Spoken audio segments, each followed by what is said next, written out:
I know as much as you do, an arm strain. So, yeah, really, I think that's the medical term. And she pitched on Sunday, so that tells the story. We just had to wait until it felt good enough for her to go. And each day, for probably 4 or 5 days before that, she was doing a little bit in the bullpen and then adding a little bit more and a little bit more until we finally got to 100% and throwing different pitches and no pain. So, fortunately for us, she was ready this past Sunday. The fact that she did pitch well when she came back, is it now just something you just monitor? Didn't pitch what? That she pitched well when she came Oh, back? yeah. I mean, if she feels any discomfort again, she's going to let us know. But hopefully, we're past it, and we're 100% moving on. How did you feel about the fact that the team really didn't miss much of a beat with her out? What does it say about the other pitchers that you have? It says a lot about the other pitchers we have, and leading up to that, of course, you can't predict when an injury is going to happen. But I felt like we had done a good job of giving everybody opportunities to start, to finish games, to come in the middle, to come in to close. So when that happened, I think every one of our pitchers was very comfortable in their roles and they had had success. And our team knows. I mean, they've been facing this staff all last fall and January. They knew how good the rest of our staff was. So there was really no conversation about anything other than, all right, let's go play. And we'll figure out a way to win, and they did.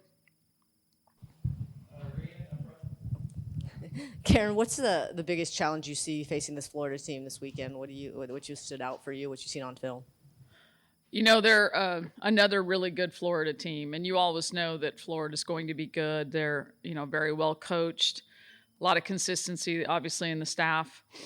They hit the ball really well, and it's not just one thing. They do have power numbers that kind of jump out at you, but they also are very good at situational hitting.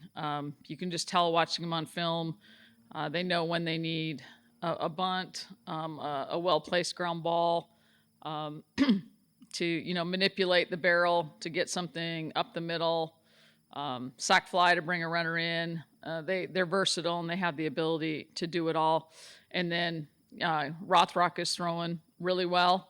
Kind of looks like she's back to probably freshman form. We didn't face them last year, but I know she had a really good freshman season.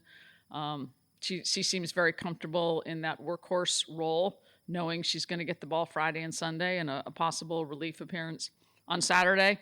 They're 6-0 in the SEC, and that's hard to do, whether you're at home or on the road.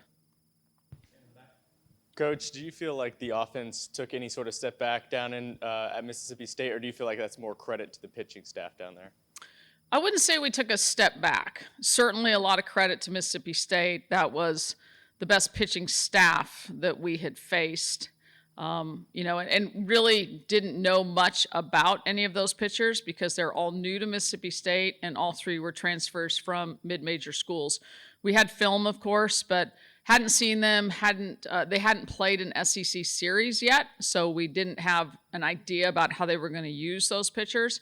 So first of all, credit to them. I think we didn't take a step back as an offense. I think we got exposed Saturday for sure, but you could kind of see it Friday, and there were probably some signs of it even before that, just in getting away from the process-based things that we'd been so focused on. Things like our body language, our eye contact, our communication, talking through our at-bats, talking through what we're seeing when we come back from an at-bat. I think we got a little bit caught up in results, and when you do that, emotions can set in, and then you can shut down in some other areas that are so important.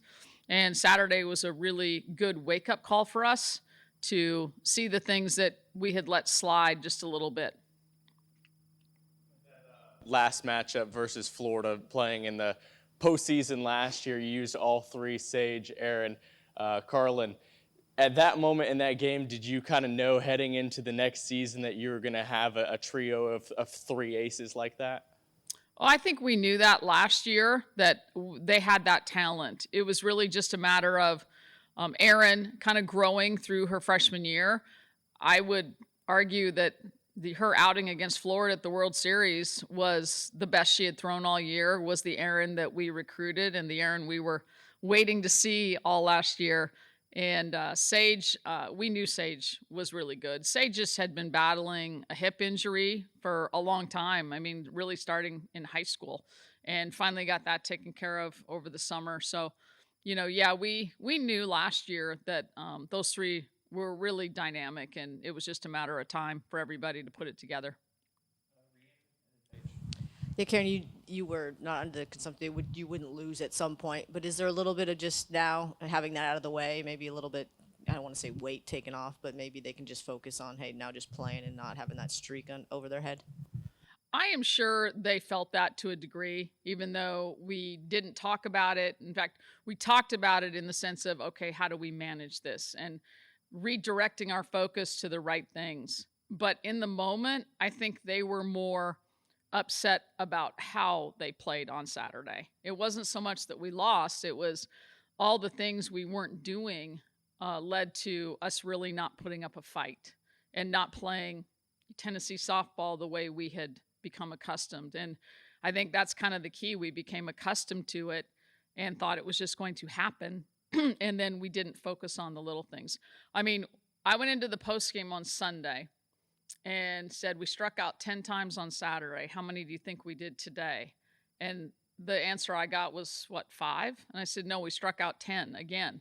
But what a difference in how it felt, and what a difference in how you approached your at-bats, and you approached success and failure. Didn't pay any attention to either, just paid attention to the process of working through your at-bats and manufacturing runs. And so to me, that's the telltale sign. The results were the same in that one statistical category, but the feeling was completely different. So I think that's more of what they were focused on Saturday, not so much as losing.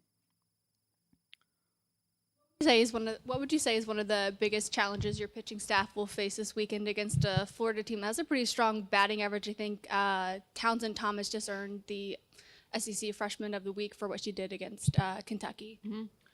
Yeah, the challenge with Florida is they're pretty they're really good with the strike zone. So you have to attack early, not let them get into good hitters counts, because then that's when they can do their damage. So you have to make sure that you're controlling the count, not giving up the free bases. That's a lot of then how they kind of get something rolling, is to get some free base runners, whether it's a walk or a hit by pitch. So making sure you're attacking early, and then understanding what you can do when you get into pitchers counts, and not giving them good things to hit. But I have a lot of confidence in our pitching staff and our ability to execute game plans. Karen, when you think on down the line of your team going into the postseason eventually, how does this regular season schedule prepare them for that? You play a top 12 team on the road one week, and then you flip right back around and play another national title contender. How does that prepare them? Mm-hmm. Well, first of all, I don't think on down the line too much, but what it does is it helps to callous us, if you will, for what we're going to face week in and week out. So, we've talked before about just how you build calluses on your hands from doing hard work over and over again. You kind of callous your mental game, you callous your toughness. So the key is you don't want to go into postseason and feel like you're seeing something you haven't seen before, or you're in an environment mentally, emotionally, pressure-wise that you have not been in. So to be in that environment down there at Mississippi State with, packed house and crowds on their feet. I mean, I go back to Sunday, that moment in the top of the 7th when we're up 2-1 and we've got bases loaded and we had 2 punch outs, and the momentum was kind of shifting towards Mississippi State, and Ella Dodge gets in there and she's down in the count 0-2, insists on a timeout that the umpire wasn't really willing to give her to, stop and control her breathing and just simplify things, and laces a hit in center field that drives in 2 runs and gives us a cushion that really ices the game. I mean, who knows what happens if we go into the bottom of the 7th with just a 1-run lead.